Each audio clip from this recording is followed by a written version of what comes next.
Amen. And also, I'm asking you to please support. They're going to honor your pastors, so you need to be there to celebrate. Your presence will mean a whole lot to me as well. Matthew chapter 26.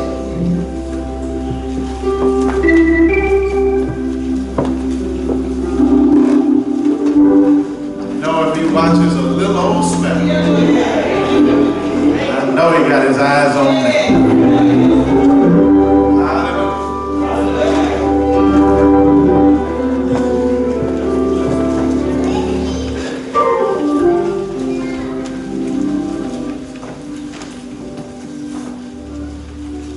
Some weeks ago, in fact on Thursday, it was the day before Good Friday, I preached, and this text was the text, and the subject of the sermon was the subject of the sermon, and that sermon just stuck with me. And so I want to revisit it on today. Matthew chapter 26. I want to begin reading at verse 20. And it reads, "Now when the even was come, he sat down with the 12. And as they did eat, he said, Verily I say unto you, that one of you shall betray me. And they were exceeding sorrowful, and began every one of them to say unto him, Lord, is it I? And he answered and said, He that dippeth his hand with me in the dish, the same shall betray me. And then at verse 47, it says, And while he yet spake, lo, Judas, one of the 12, came, and with him a great multitude with swords and staves from the chief priests and elders of the people. Now he that betrayed him gave them a sign, saying, Whomsoever I shall kiss, that same is he, hold him fast. And forthwith he came to Jesus and said, Hail, Master, and kissed him. And Jesus said unto him, Friend, wherefore art thou come? Then came they and laid hands on Jesus and took him. Amen. I want to preach on the subject, a betrayer and friend. I want you to repeat that after me, a betrayer and friend. Amen. You may be seated.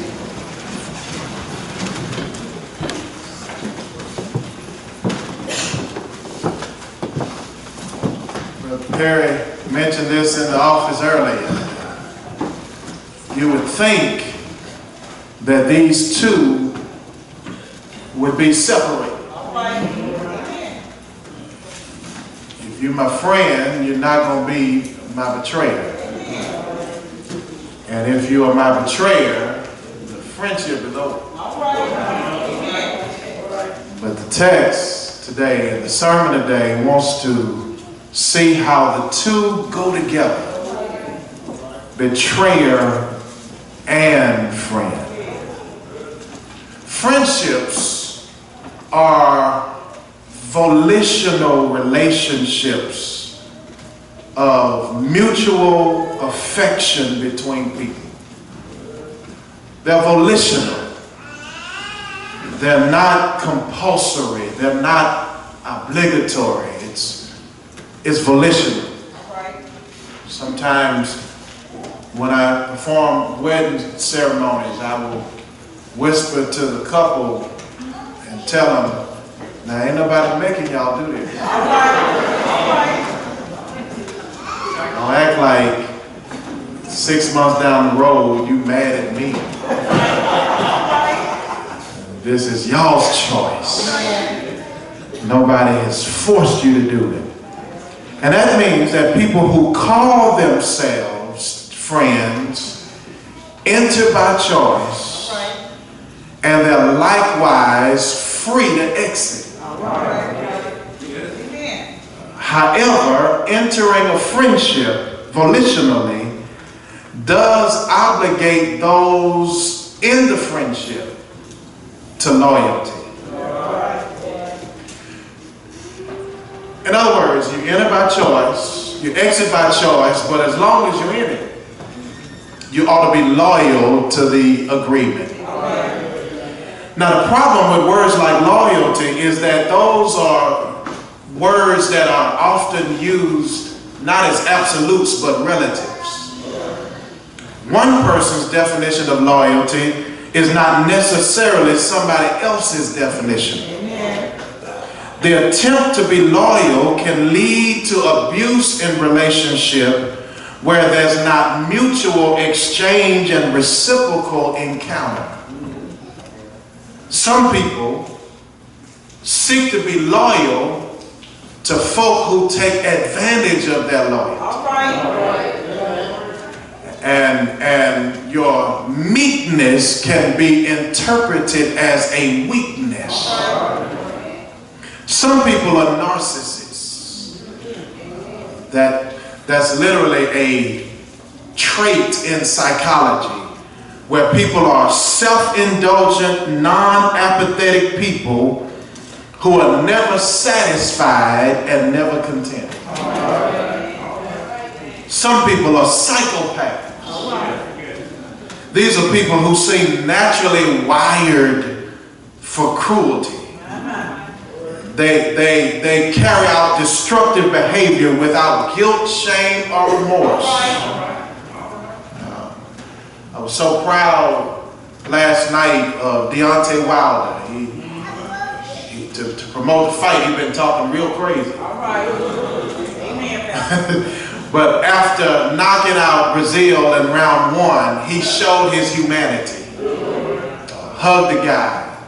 Told the guy he loved him and said on the microphone, "We do this to make money to feed our families, but I got a family and I want this man to go home to his family as well." A psychopath will kill you and not care. Sociopaths are those who act like psychopaths, but they are socialized based on things like being given preferential treatment. And because they've been given preferential treatment so much, they feel entitled to a double standard type relationships. You can't do it, but they can. Come on, help me somebody. And so loyalty can become a relative term, not an absolute. You can be loyal to someone who's not loyal to you while they think they're being loyal. One of the problems with betrayal is that a betrayer can betray you without knowing they've done so. Abuse can be psychological or physical. So while loyalty should be a mandatory trait in a friendship, loyalty can be subject to interpretation. And so one can be a victim of betrayal while the one who is the culprit not even know that they've carried out that dirty deed. And that's why expectations must be made clear. You got to put them on the table. These are my expectations. What are your expectations? And when those expectations aren't met, then you can go to a specific landmark and say, this is what we agreed on, you violated. In our text, our Savior shows us how friendship requires time of occasional reflection and reevaluation. For 3 years, Christ has poured out his life into many, and that's an exhausting work when you're pouring out of your mind and pouring out of your emotions. You feel other people's pain. Psychopaths can't do that, but you feel their hurts and you share their joys and you give of them the knowledge you gain from your experience, so your experience becomes instrumental for their lives. And he's done this to many for 3 years. But a hand-picked 12 disciples are those he meets with at this Last Supper. He has hand-picked them. Help me if you can. They will be charged to keep the momentum of the movement when he's gone. He's been loyal to them, and they are expected to be loyal in return. Their loyalty to the movement will demonstrate their loyalty to him. Their loyalty to the movement demonstrates their loyalty to the Messiah. Don't say you love him and you don't love what he's about. Don't say you love Christ, but you don't love Christ's church. Oh, y'all help me today. And so for 3 years, he's poured out to many. And for 3 years, he's had 12 hand-picked disciples whom he has shown loyalty to in a close-knit friendship. And now he gathers with them at what is to be his final earthly meal in order to have reflection and reevaluation. Now, be it random or scheduled, healthy relationships of any substance mandates reflection and reevaluation. Sometimes it happens randomly and unscheduled. It may happen because of an unpleasant reminder of your own mortality. Every now and then, someone's illness reminds you that we didn't come here to stay. Sometimes when you look around and you think of classmates where sickness and death was the farthest thing from y'all's mind. And now you can start counting classmates who are gone. It reminds you that we are but dust. And there's but a step between us and the grave. And so those kinds of things can periodically cause us to reflect on the value of what's been shared in those friendships. When you recognize that life is filled with swift transition, you start learning that you don't have a lot of time and energy for meaningless company.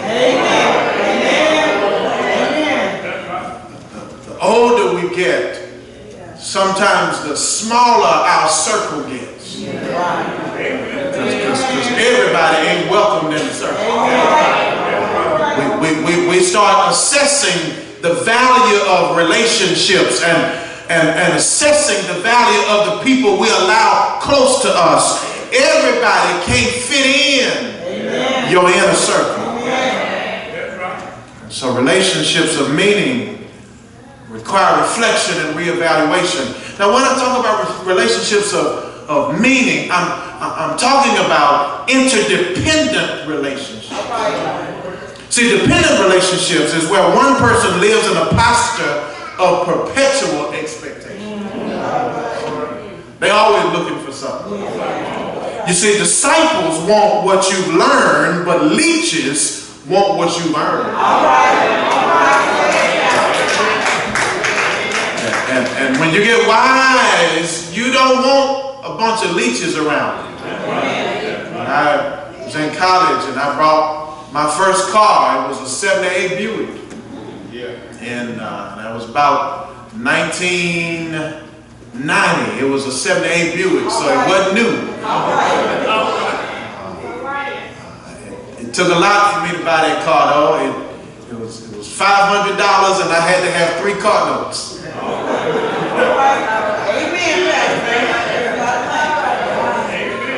And I would finish class on Friday, go to Shreveport, an hour away, to go to work on the weekends. And when fellow students found out I was going home every weekend, I had a whole lot of volunteers wanting to be passengers. Me in my young, naive state, I welcomed them to ride. Until one day, one of them said, "Man, you ain't never got no gas in your car."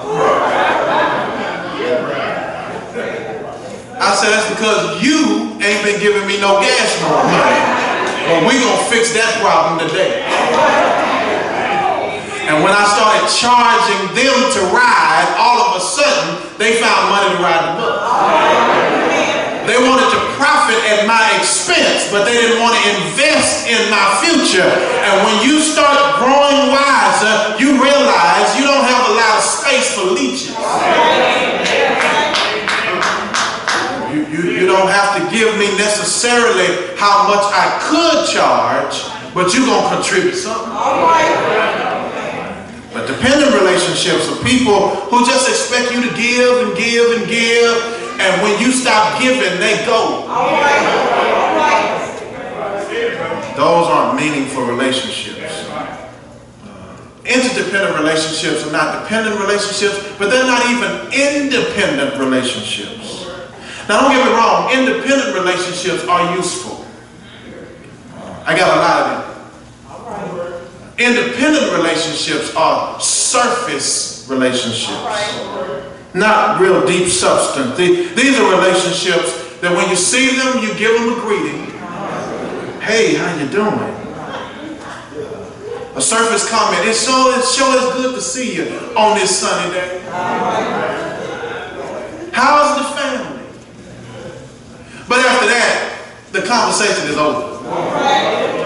Come on, help me, y'all.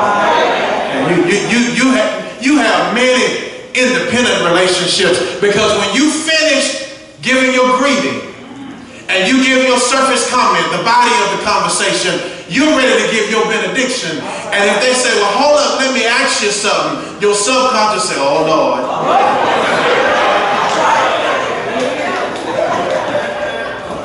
Because you aren't expecting anything from them, and you don't want them expecting nothing from you. Independent relationships. But deep substantive relationships are those interdependent relationships. That's where you have mutual encounter and exchange, that you are giving, but you're also receiving. Now, you may not be giving what you receive, and you may not be receiving what you give, but you do know that because of that relationship, the deposits match the withdrawal. The relationship can sustain itself because you're giving, but you're receiving as well. And so at the end of the day, at the end of the week, at the end of the month, it's been worth it. Jesus had an interdependent relationship with the chosen 12. And those 12 make it to the table. Now that alone is an accomplishment. Many start with us, but few stay long enough to make it to the table. Oh, y'all help me today.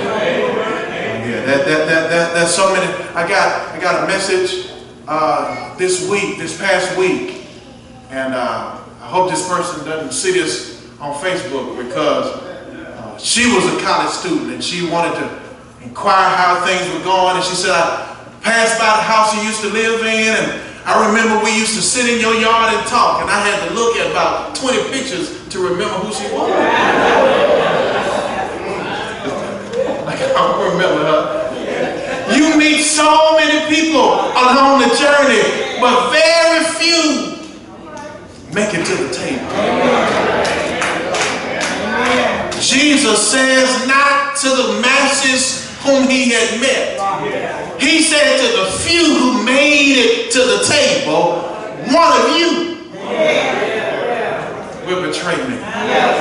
Oh, I hope you see that like I see it today. That it's not the multitude, it's the 12.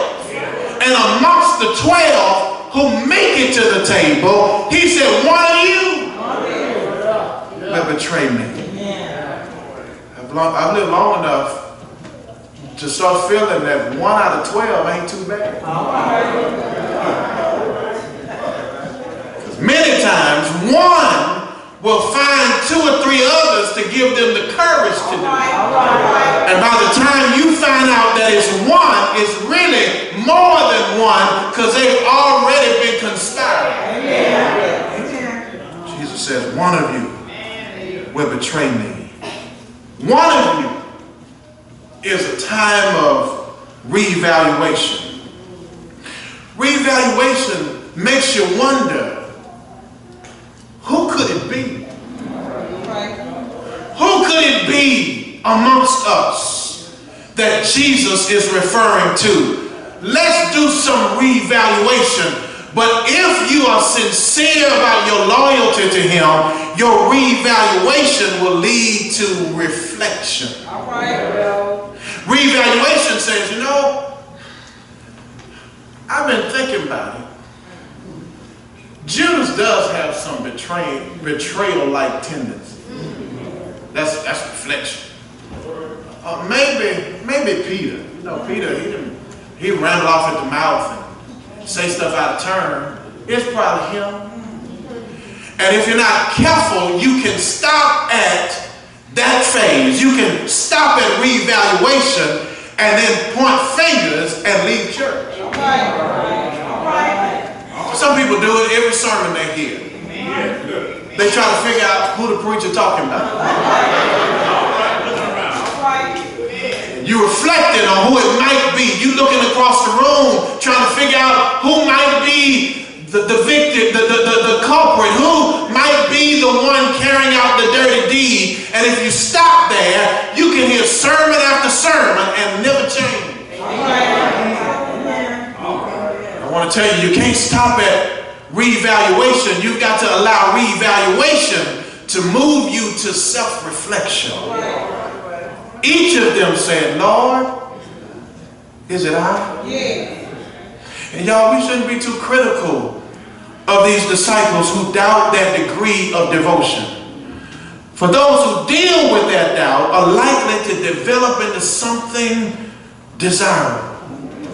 But when you do not doubt your own loyalty, you are probably the disloyal one. No sermon should be preached or sung, no wedding vows spoken unless there's some doubt about one's readiness. Oh, God, help y'all hear me today. Overconfidence is a sin for a child of God. It's dangerous to think more highly of yourself than you ought to. Pastor Robert Thomas out of Grambling, when I was a college student, first started pastoring, he said to me, he said, now Hatch, I want you to hear me. He said, if you meet a woman who can tell you how she would make you a good pastor's wife, turn your back to her and run as fast as possible. Because if she can show you how she can make you a good wife, she'll never let God make her one. Overconfidence is dangerous, y'all. I would be nervous. I would be terrified if I stood to preach and there was not some nerves. Help me if you can. Because it's in him we live. It's in him we move. It's in him we have our being. Without Christ, I can do nothing. I need him every hour. And anything you embark upon, if you are too confident, you are probably prone to failure. One young seminary graduate had finished at the top of his class, and he went to preach at a vacant church, feeling that with his resume, he was certain to be the best candidate. He walked to the pulpit with his nose high in the air. He preached, and he flopped miserably. He was so embarrassed, he walked down the steps after the benediction, and an older lady came to him. She said, baby, If you had walked up the way you came down, and you could have walked down the way you went up. Don't be too arrogant. Don't be too confident. Don't be too braggadocious. Humble is the way. Each of these disciples says, Lord, is it I? Y'all, betrayal hurts. And all of us should guard against it. There is no recipe for painless betrayal. And the reason there's no recipe for it is because betrayal always comes from a friend.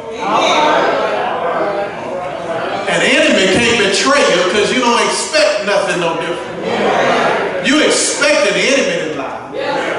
You just don't expect a friend to believe the lie. Oh, y'all help me there. You expect an enemy to wish ill on you. You just don't expect a friend to partner with them.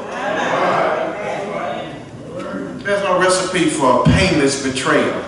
And that's why in verse 50, Jesus sees Judas and says, friend, wherefore art thou come?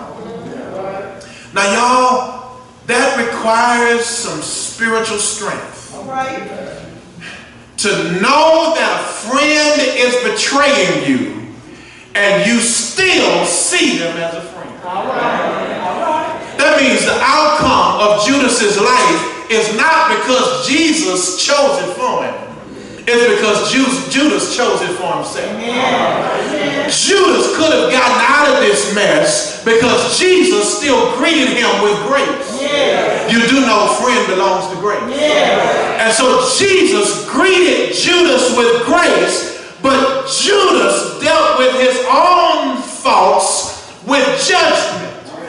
Judgment was not what Jesus gave Judas. Judgment is what Judas gave Judas. Friend.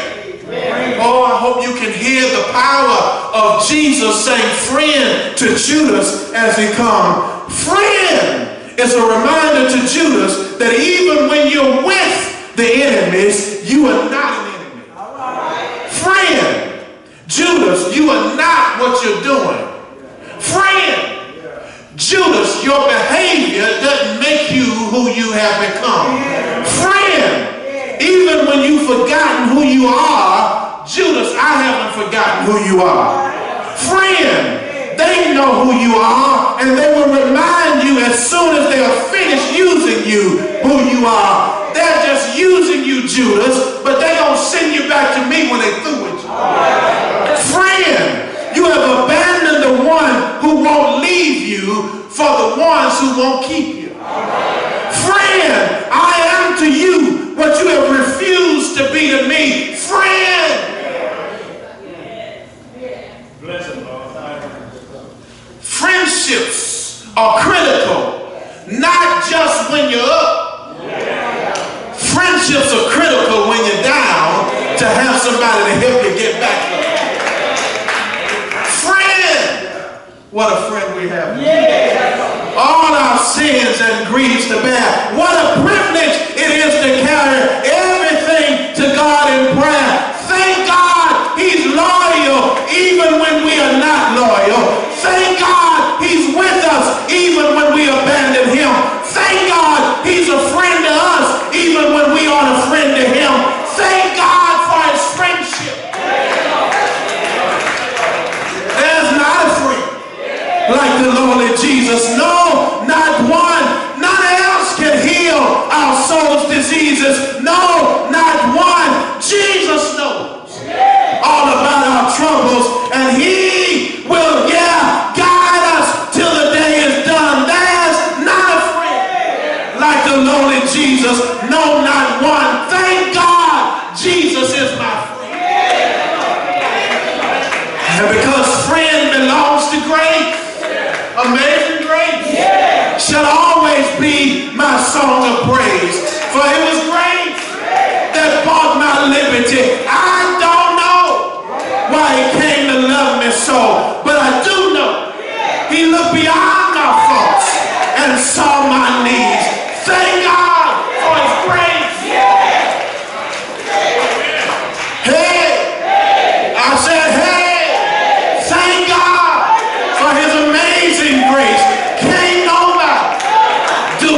Jesus.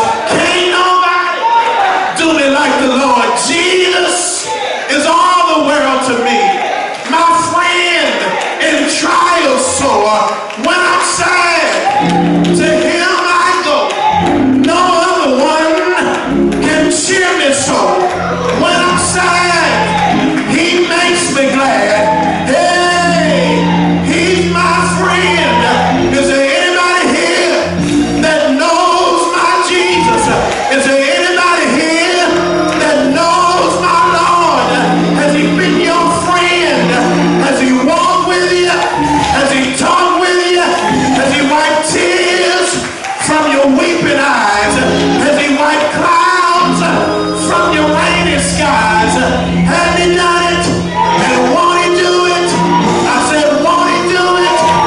Won't he do it? Yes, he will.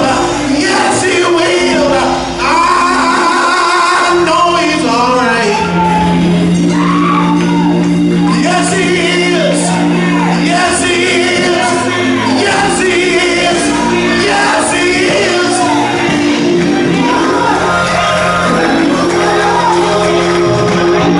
Hey, hey, some folk got money, but ain't got no friends. And money don't fix loneliness. Do I have a witness here?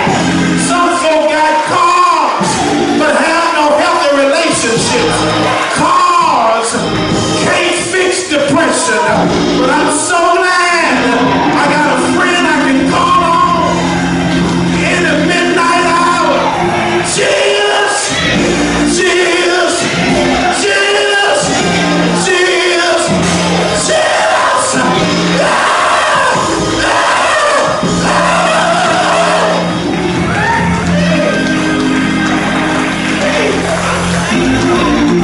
I just love to call his name.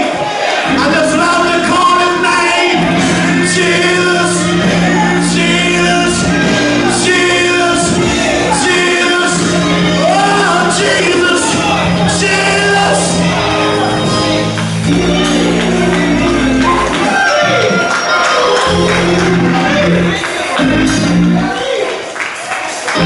I know he's all right. I know he's all right. I know he's all right. I'm just telling you what I know. I know he's all right. I know he's all right. I know he's all right. I know he's all right. I know he's all right. All right. All right. All right. All right. I know he's all right.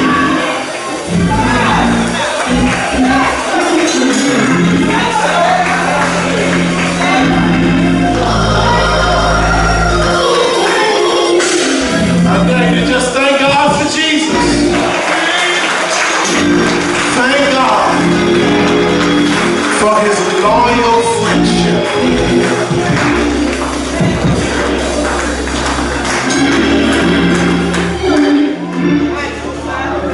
If mother and father forsake you, then the Lord will pick you up. He'll do it. I said he'll do it. Some of you know he'll do it. You ought not be ashamed to testify. He'll do it. He will do it. Hallelujah. He'll do it. As we stand together, the privilege of the church is extended. The doors of the church are open.